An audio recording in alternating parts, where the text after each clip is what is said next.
News room live sponsored by Chandragupta academy, top floor, Rama Govind palace, Rewa.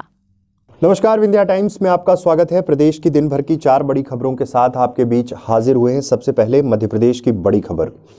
Madhya Pradesh में corona की जो स्थिति है, जिस तरह से लगातार केसेस अब बढ़ रहे हैं, उससे एक चिंता की बात तो है।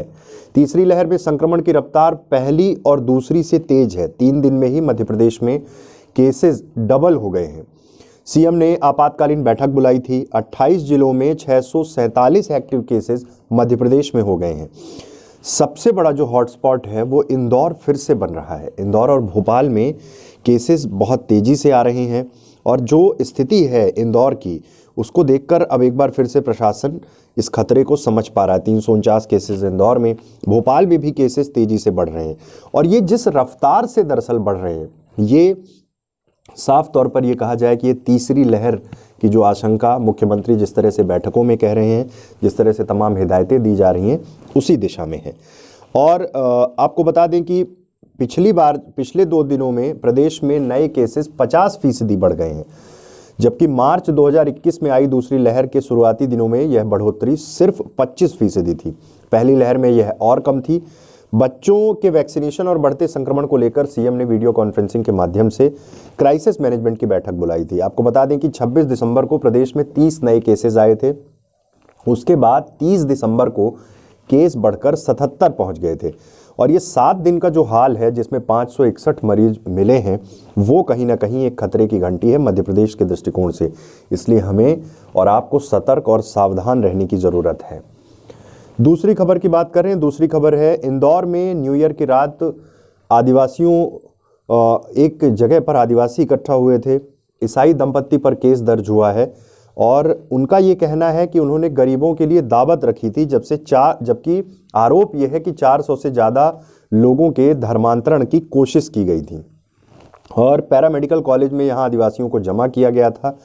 और ये ईसाई दंपत्ति पर यह आरोप लगा है कि 400 से ज़्यादा आदिवासियों के धर्मांतरण का प्रयास किया गया था। तेजाजी नगर इलाके में न्यू ईयर की रात ईसाई दंपत्ति ने 400 से ज़्यादा आदिवासियों को जुटाया था। हिंदू जागरण मंच ने मौके पर पहुंचकर हंगामा किया। पुलिस पहुंची, तब ईसाई दंपत्ति और मौके पर जुटे लोग भाग निकले।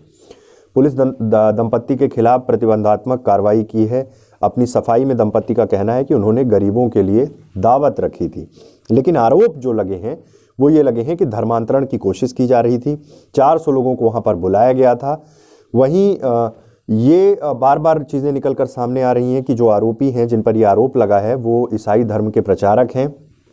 और इस बात की जब खबर लगी हिंदू जागरण मंच के सदस्यों को, तो उन्होंने वहाँ पर पहुंचकर हंगामा किया, वहाँ पुलिस को बुलाया और उसके बाद बाकी सब लोग वहाँ से फरार हो गए। फिलहाल पुलिस इस पूरे मसले की जांच कर रही है। तीसरी खबर की बात कर रहे हैं। तीसरी खबर मध्य प्रदेश के झाबुआ जिले से है। झाबुआ में रायपुरिया थाना प्रभारी अनिल बमनिया ने नशे की हालत में चौराहे पर जमकर उत्पात मचाया था। उन्होंने लोगों को दौड़ा दौड़ा कर पीटा। जिनके ऊपर कानून व्यवस्था बनाने की जिम्मेदारी होती है, उनकी यह हालत है। जिस पर नजर पड़ी उसे पीटा। काफी देर तक लोग ये हंगामा देखते रहे, थानेदार की गुंडागर्दी देखते रहे, लेकिन उसके बाद जब सब्र का बांध टूटा तो लोगों ने भी अंधेरे का फायदा उठाकर घेर लिया और जमकर पिटाई की थानेदार की। जिन पर कानून की जिम्मेदारी है, कानून व्यवस्था बनाने की जिम्मेदारी है, वो शराब के नशे में ऐसा काम कर रहे हैं। झाबुआ जिले का मसला है और अब सोशल मीडिया में ये वीडियो तेजी से वायरल हुआ है। पुलिस के आला अधिकारियों ने थाना प्रभारी के साथ साथ एक सब इंस्पेक्टर को भी सस्पेंड कर दिया है। घटना रायपुरिया में शाम 7 बजे की है। थाना प्रभारी अनिल नशे में धुत होकर एसआई अजीत सिंह के साथ बाजार पहुंचे। वहां पहले तो नशे में चहलकदमी करने लगे, लेकिन बाद में लोगों को गाली देने लगे। इसके बाद फिर उन्होंने वहां से निकलने वाले लोगों की पिटाई शुरू कर दी। दौड़ा दौड़ा कर लोगों को पीटा, जो देखा उसे आगे से पीछे से मारा। लेकिन उसके बाद वहां पर जो लोग थे, उनके सब्र का बांध टूटा और उन्होंने टीआई और एसआई की भी जमकर पिटाई कर दी।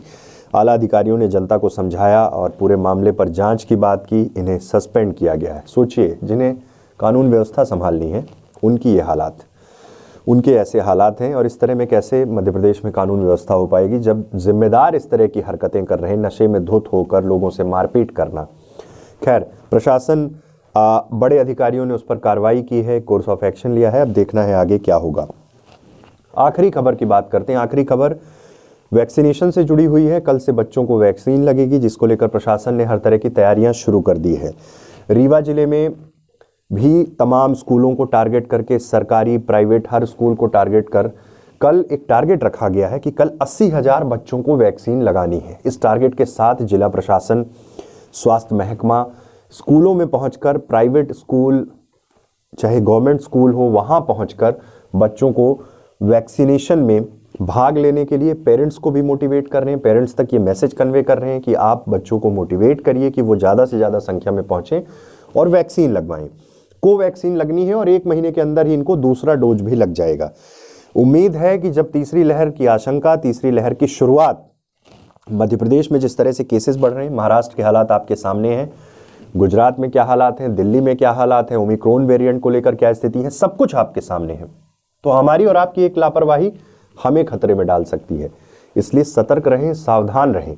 और बच्चों को जब ये वैक्सीन लग रही है, क्योंकि स्कूल जाना, हालांकि ऑनलाइन क्लासेस चल रही हैं, लेकिन तमाम फिजिकल डिस्टेंसिंग के साथ स्कूल में भी क्लासेस चल रही हैं, उन सब चीज़ों से बचने के लिए प्रशासन ने और स्वास्थ्य महकमे ने जो तैयारी कर रखी है, उस पर हमें और आपको सहयोग करने की ज़रूरत है। तो कल से वैक्सीनेशन है बच्चों का और 1 महीने के अंदर दोनों डोज लग जाएंगे कोवैक्सीन के। कल रीवा जिले का टारगेट 80,000 का है। ज़्यादा से ज़्यादा लोग अपनी भागीदारी सुनिश्चित करें और बच्चों को वैक्सीन लगवाएं। बहुत बहुत धन्यवाद। News room live sponsored by Chandragupta academy, top floor, Rama Govind palace, Rewa.